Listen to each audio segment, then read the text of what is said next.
aesthetically. One is looking back, the other one is looking forward. The mom is looking to the side, and the visual I really liked. Hello, everyone. Welcome to another episode of Photographer Profile. My name is Nathan Rupert, and I started this podcast to give photographers a worldwide platform to share their work and stories. My guest today is Rémi. Hey, Rémi, how are you doing? Hi everyone. Yeah, all good, all good. Happy to be here. Quite early in the morning here in Dubai. So yeah, glad to be here with you. Yeah, just give everyone an introduction about yourself and your photography for those people watching the episode. Yeah, sure. So yeah, my name is Rémi. I'm based out of Dubai. As you can hear from my accent, I'm French. I'm born in France, but I've been living now in Dubai for the past 7 years. In terms of photography, I'm mainly focusing on wildlife. This is, I think, what I like the most. A bit of landscape as well, but probably enjoy the most the wildlife. I've been traveling around to many different places to capture different type of wildlife, working with different conservation organism, to share the picture, to promote it and see, how we can make people react to the climate change and things like that. So I'll be happy to go through all the picture today. Are you a full-time professional? Like photography is all your income?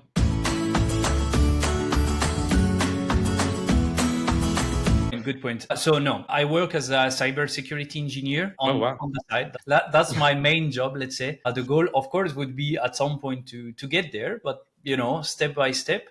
I'm getting, of course, like a bit of income from photography, but not to the point of being able to live, let's say. Do you have any hobbies you enjoy outside of photography that you like to do?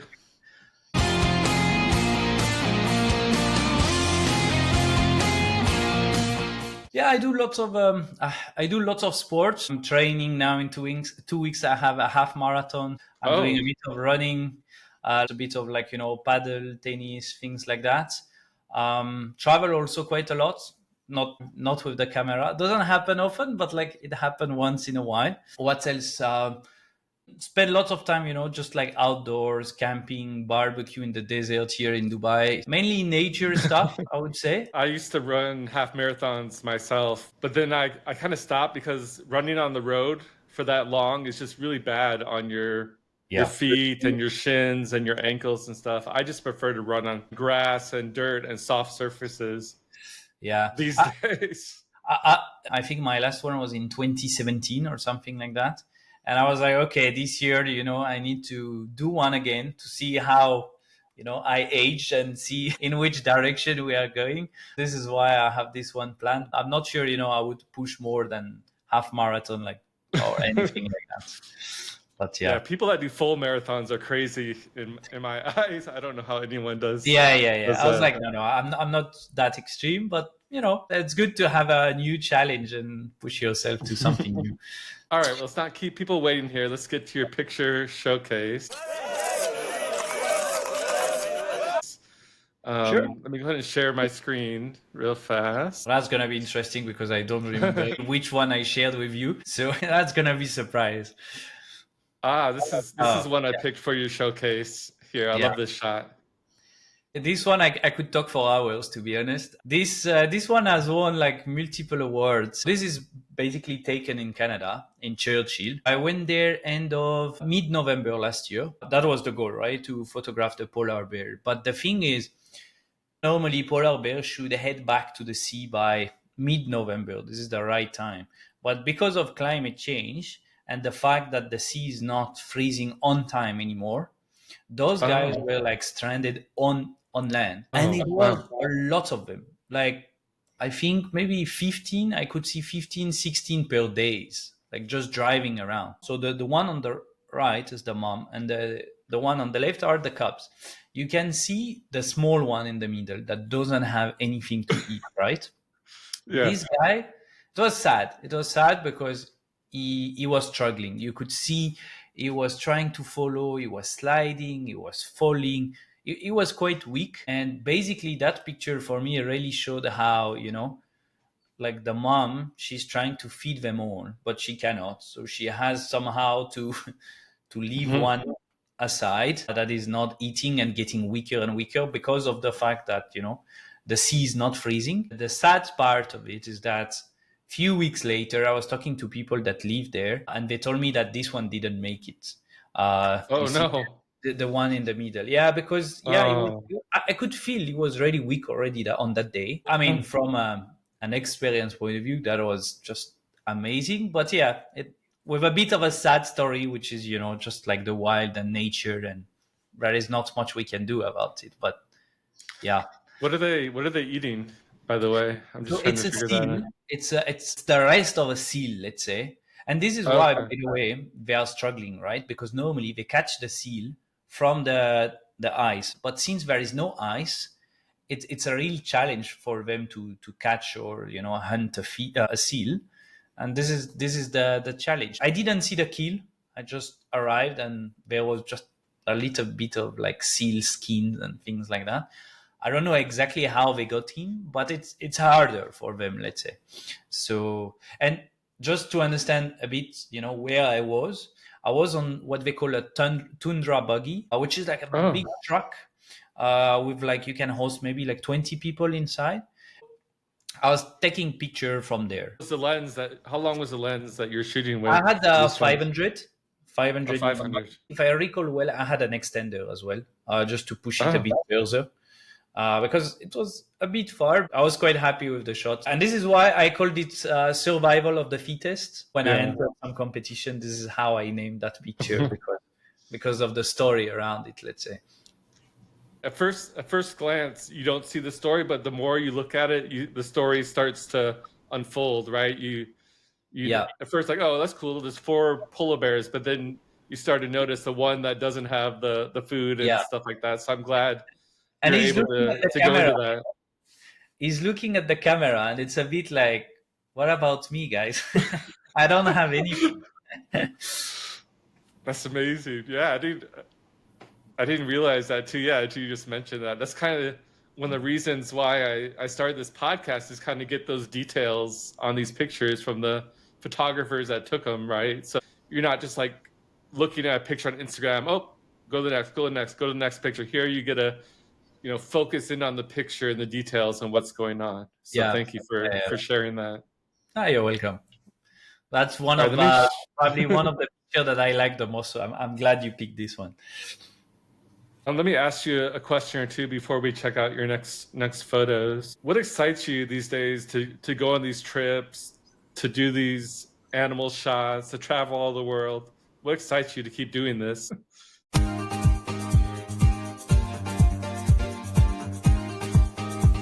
Well, to be honest, I think it's even more than the shots is like the fact of finding the animals. Now I'm more in the mindset of like going for something that is hard to find. So this year, for example, I did Borneo. I wanted to find the clouded leopard in the night Oh, of the jungle. yeah. That was tough. Didn't find it. Found other small cats that are also hard to find, but the experience was great.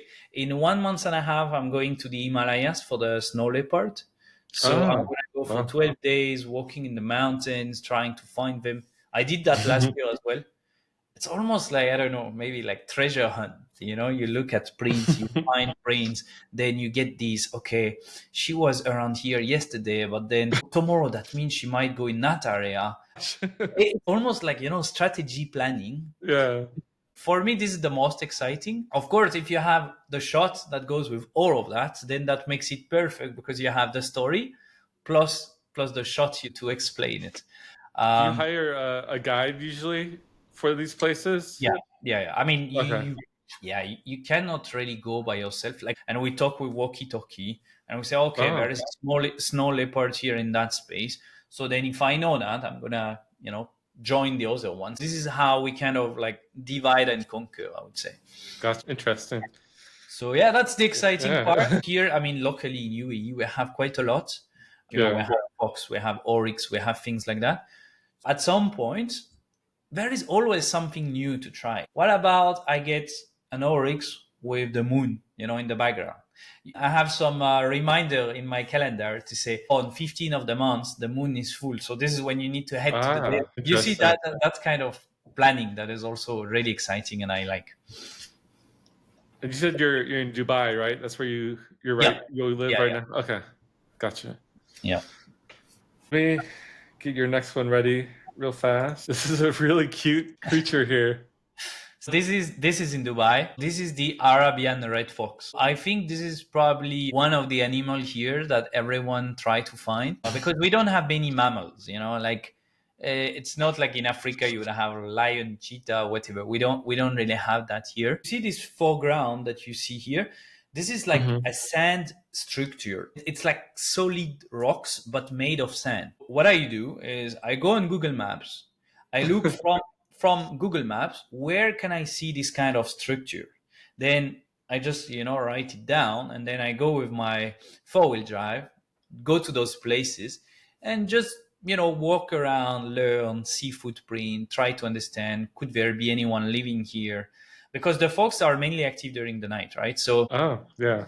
on that day, I was with my wife, and I was like, okay, I'm gonna take you to the desert. We can do a sunset. It's nice. We go at the top of this dune, and I was like, I don't know, I feel this area could have fox. Then she stays, and I just go walk around. Then suddenly I turn, and she was making big gesture, to say like, come, come. I Oh, just came, and I was at the top of that dune that is behind the fox. So I saw it was a mom with 3 cubs playing around. okay. Then they saw me. Uh, Oh. they went inside. I went down the dune, went to a different angle. We were hiding behind the rocks. And when the sun was coming down, they started to go out more and more, feeling more comfortable. And that guy just like popped his head. I was like, this is just so nice. The symmetry is perfect, long ears, things like that. So It reminds me of that creature in Harry Potter. the Dobby, right? Yeah, Name is Dobby. Dobby, I think. Yeah. Yeah, really long ears. This is how you recognize them. Anyway, that's the only type of fox we have here. So there is no doubt. Um, and Has yeah, this won so any awards? Has this shot won any awards or anything? one locally in UAE for this one. The only challenge I had with this one is it was really low light because they come out like 6 p.m., 6:30, not much light anymore. So I had to, go high in my eyes. So this is why it's not as sharp as I would have loved to be. But that's it. It is what it is, I would say. The sad thing is the government, or let's say the entity that's managing the desert. This year they Mhm. decided to build a lake, artificial lake. I think this year they won't come. I don't think they're gonna come because of this, and too many people Oh, now camping and things like that. oh, that's sad. I need to find a new den. That's the Yeah. but Okay. Let me share your next one fast. This is more wide angle yep. here. So this is in Masai Mara. I stayed, I think, 7 days in Masai Mara around end of March in 2022. On that day, I was like, look, if the sky is great, what I need to find a great subject. Great subject could be elephant, giraffe, anything that is big on the frame would be nice. But I guess giraffe is probably the best thing I could hope for. 2 hours before sunset, I was like, let's do a reconnaissance of the area, try to understand where are the giraffe and that kind of stuff. We went, found the giraffe, and I was like, well, the thing is, sunset is in 2 hours. That's gonna be a challenge because we can move anywhere, right? What we did is we just stayed, waited, just check them where they are, where they move, just wait, getting closer to sunset until we got to sunset. I was a bit afraid because there was a kind of forest. If they go towards the forest, I'm done. Like I cannot do it. Yeah. So I was laying down the car, trying to get the shot from as low as possible, obviously, because the thing is, if I take it high, you see the space between the legs, the sky between the legs. It would have been dark. Then you would just have seen the head of the giraffe, which wouldn't be nice. I was really trying to shoot low. I decided to take it like portrait because I wanted to get the sky. I have the same picture in landscape, but that wasn't as nice because there wasn't the blue part that you have on the top right. So Yeah, the this is layers how of clouds is incredible here. The different Yeah, layers of clouds. yeah. Cool. And it's always about like small detail. How is the leg at the moment she's moving? And what I Yeah. really liked on this one, you have the other giraffe on the back, right? And you see almost like a line of the bigger one. Then you get to the smaller one. Uh, so yeah, that was quite special. I didn't didn't win anything with that because most of the contests, they are not really into portraits. It's often more of a landscape that they are interested about. Right. But I know it got like quite got quite Good popular. feedback.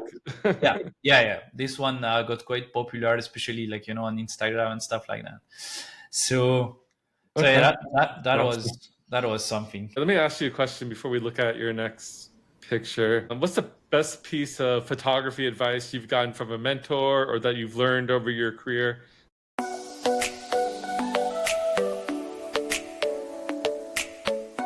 What kind of advice can you give to other people wanting to do, wildlife photography like you do Yeah. out So there? to be honest, I think for me, what's important is everyone has its own style. You can learn from a mentor about the setting of your camera and this kind of thing, right?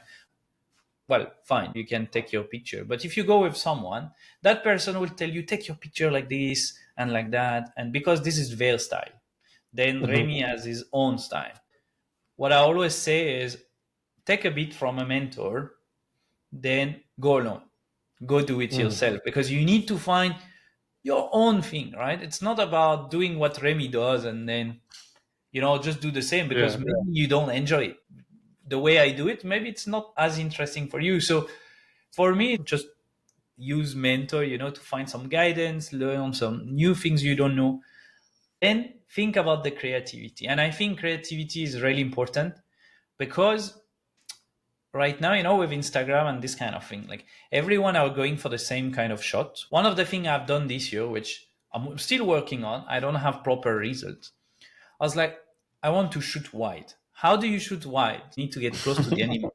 So I built an RC car, handmade completely, Oh worked my with goodness. some, mechanical engineer, electrical engineer. I put my camera inside it and I Inside drive. it. Yeah, and I drive it when I'm at the right spot. I can incline my car so that I have the right angle. You see, this is the kind of stuff where it's like a bit of creativity, trying something new. Um, And you so made this yourself. we got like help, like so I went on Fiverr, try to find Oh mechanical, yeah, yeah.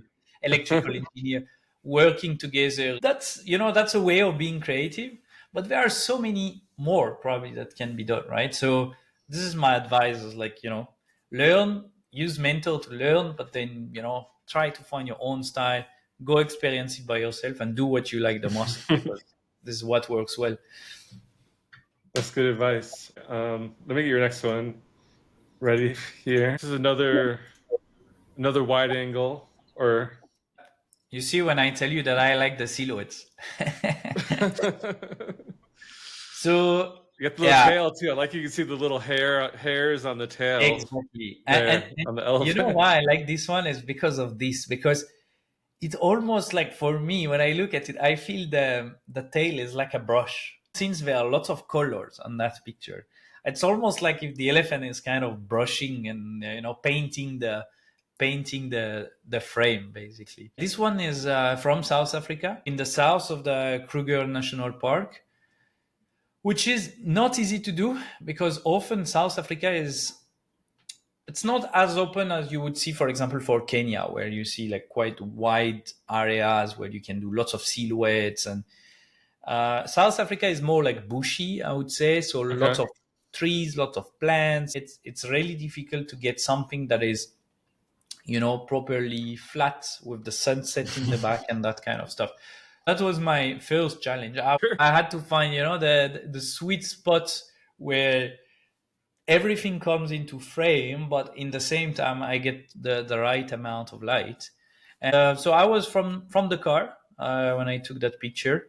I cannot remember, probably quite high ISO, but it's not a big deal when you do silhouettes to go high in the ISO because Yeah. now you have software to improve the noise, especially when it's like just a background noise, something like that. I use some apps like Photopeals, for example, that tells me I know where the sun is gonna go. I know what time the moon comes up. It's all about planning properly so that you are at the right place at the right time. Of course, you need to know the area, right? You want to optimize as much as possible. All right, cool. Let me get your next one here. This is really cool. We go from very colorful to pitch darkness. This one. So this one won like a couple of awards this year. So there is a place in Kenya. It's called Laikipia. So Laikipia has one of the highest density of black leopard in the wild. So there is this famous, let's say, black leopard called Giza. She's probably the most famous black leopard in Africa, I would say. Everyone goes to Laikipia to see her. You have fairly good chance to see her, I would say. I got lucky on that day because that was my first safari. I was really excited. And then suddenly I turned my head and I couldn't see this like black leopard on the floor sleeping. I was like, oh my God. Then we stayed, took a couple of pictures, and then she started to move. Wow. And my goal, I was like, a picture where you just see the eyes in the dark and that kind of stuff. And got quite lucky. There was another car. Oh. And that car was also driving around because she was on the move when I took this picture. She was on the move. She was coming towards me, but I was still quite far. I was ISO 6000 here, so I was quite 6,000. Wow. Yeah, I was quite high. And that car put their lights just like it was perfect. But on the moment, I was just like focused. Like I was like, okay, I need to take. I'll see later on what I took. I think there might be a good one in there, but I wasn't sure. This is why you just see the eyes, because you get that light that comes from the car from the left side. You see just like a bit of the mouth because she was opening little bit. And I did a little bit of crop, maybe like 15%, I would say, because it was a bit wider and you had the sky, but the sky was really noisy, as you can expect, 6,000. And I think that's, yeah. What were the awards that you won for this image? There was the Refocus Awards. There was the 1,831 awards.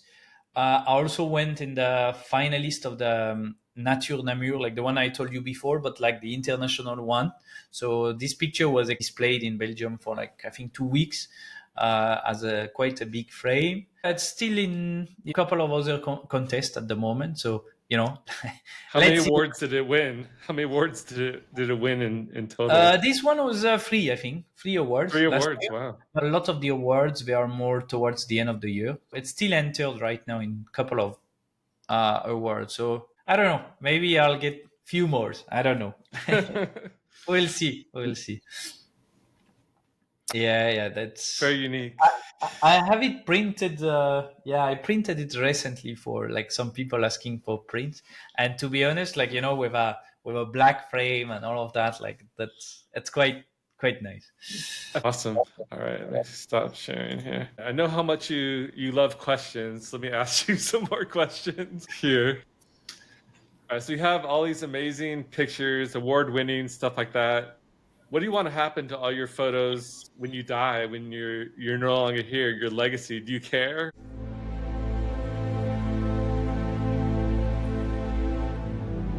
What do you want to happen to all these photos you've taken?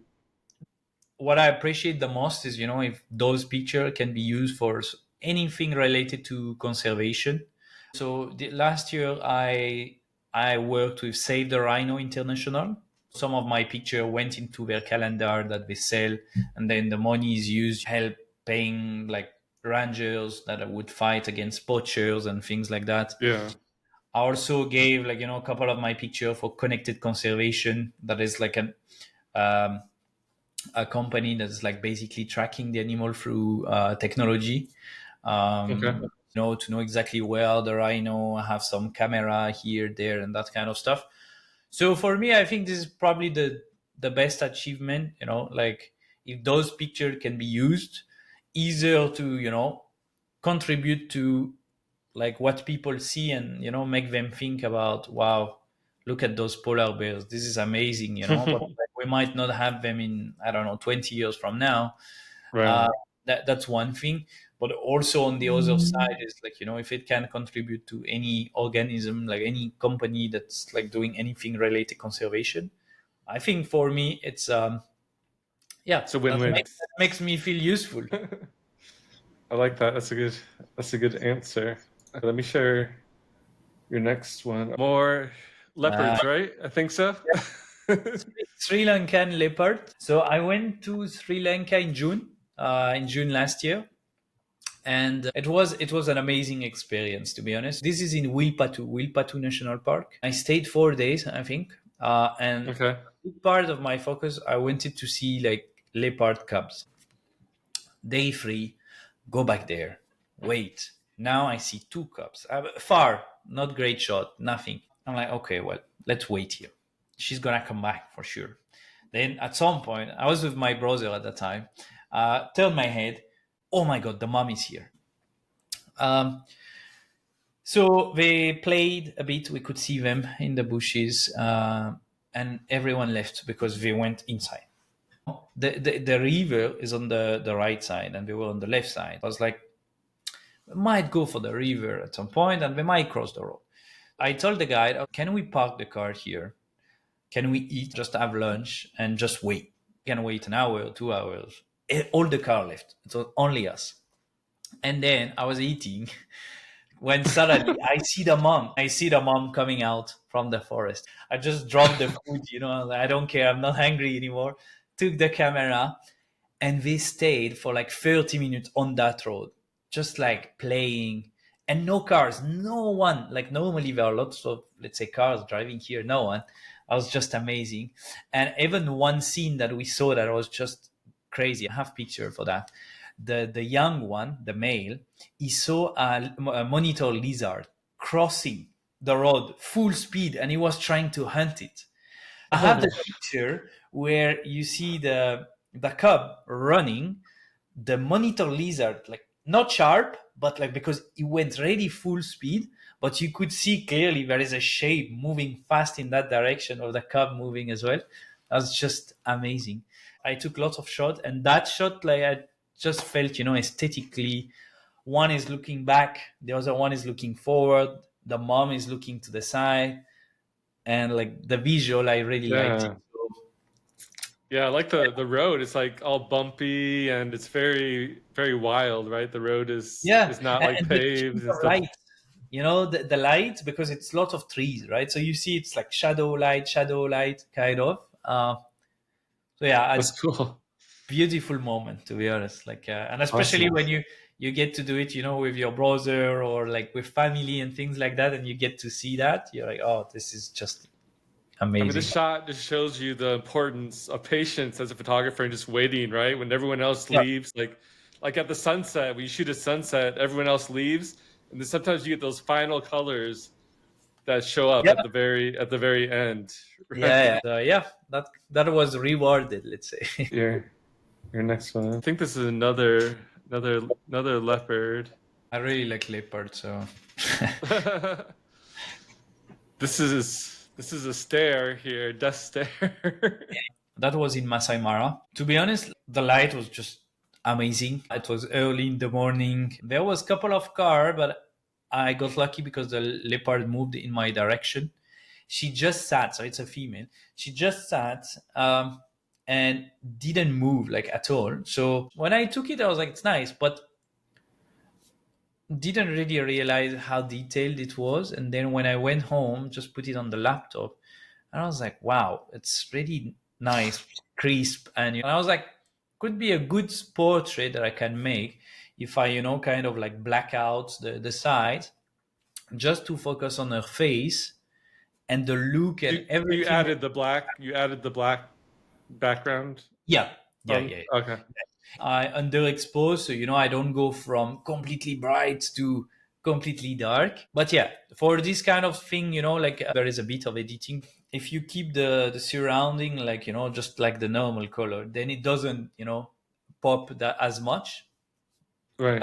And as a picture, I kept it on my phone for the longest time as a wallpaper. I really Yeah. enjoyed that picture. You could take a couple hours to count how many spots on this head here in Yeah. New Jersey. Let me ask you one question before we look at your last picture. Do you have a dream shot in your mind? I really want to get this shot.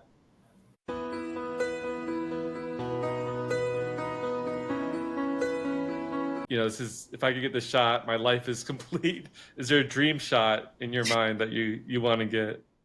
I have lots of shots that this is the one I want to do, but like to get on a really good picture of the animal with the moon in the back, Yeah. which is really hard because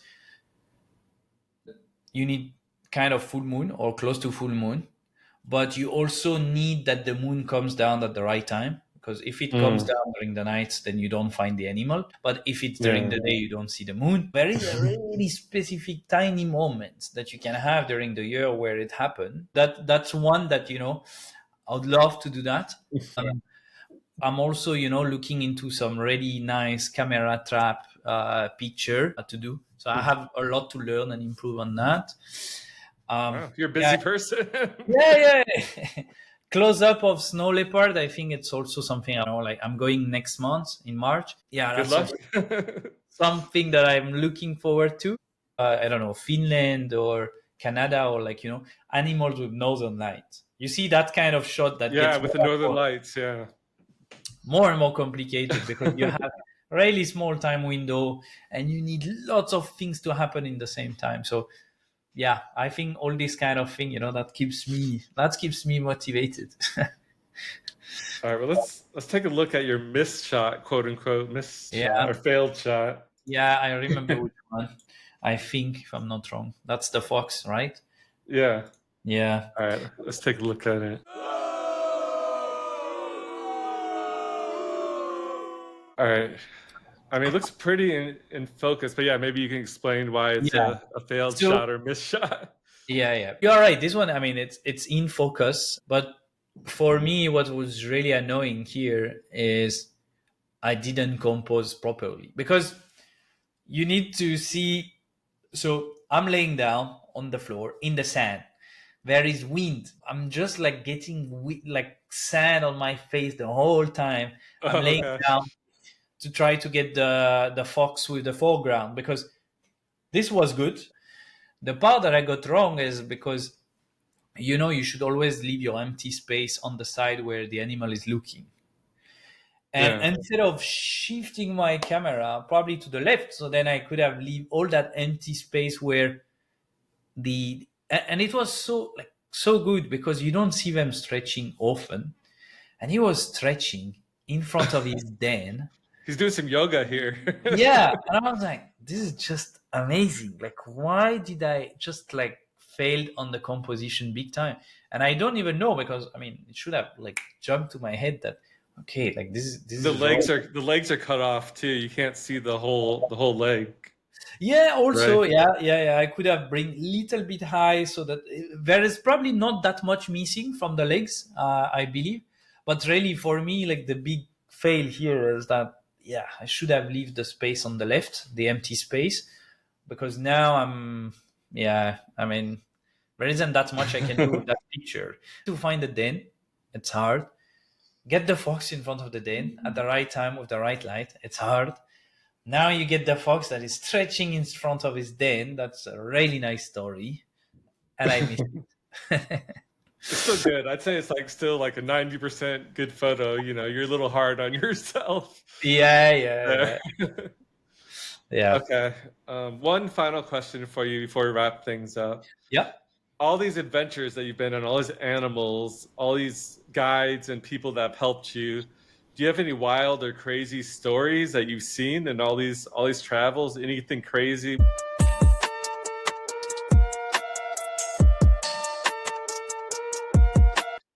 I have a really, really funny story. So I was out in the mountain and I see a place that I was like, could be a good place for a fox to, just lay down. And I look at the place. Clearly, he went there before and he stayed there. Okay, I'm going to put my camera with a wide angle. next to that place. And I'm going to hide with my phone few meters away. And I can take the shot, from my phone directly. Oh, wow. The mistake I did is I forgot to remove the mechanical shutter. So when you take the picture, it makes noise. 2 hours later, the fox come back. Yeah. Just go exactly where I wanted him to go. Just like sit. Then I was like, oh my God. So I was on my phone trying to take those pictures. And then the fox here, click, click, click, click. Oh. Then he pops up his head and he's like, what's that? Then he approached to my camera, start to bite the camera. And I was He's like, biting the camera. yeah. I was like, oh no, oh my God. Then, of course, the camera was on a really small tripod. Tripod folds, wow. So camera on the floor. And I have all those pictures because I was with a friend and he took pictures. So you can see the fox smelling the camera. What's that? Then it started to, just bite a bit here and there. Camera fell. And then, I just didn't bother and left. And then I went to pick up my camera. Nothing happened. It wasn't broken or anything, right? You didn't have to replace the camera. I was like, for sure it's gonna be broken or the lens or something. No, but I was with a 16 millimeter, so really wide angle, and I have the good thing. I still have the shot of the fox with that 16 millimeter. When he got surprised, that shot was sharp and nice. But yeah, that was like one of the funny story from the wild, I would say. Awesome. Well, I think that wrap things. What's the best way for people to contact you? Do you prefer Instagram, your website? How do you prefer people reach out to you? I'm quite active on Instagram. I also have my website. It all depends, I would say, for which kind of request. Okay. If it's mentoring, things like that, maybe just like you go on my website, there is my email, maybe better to drop me an email. Or if it's just to discuss or ask questions, then Instagram is fine as well. Yeah. Awesome. Any final thoughts before we wrap things up here? Thanks for having me. I think it was great to discuss with you and share a bit more about all those different shots, because as you said, right, like sometimes for you it might just be a shot, but there is a story behind, and it's always always cool to explain what is the story behind. And thanks again. That was really a pleasure to be here, and hopefully maybe in the future we can have more podcasts together. Yeah, we'll do another one maybe next year or something like that. But yeah, just wait around a little bit, because I want to make sure your part gets uploaded to the internet. So thank you so much, and let me stop recording real fast here.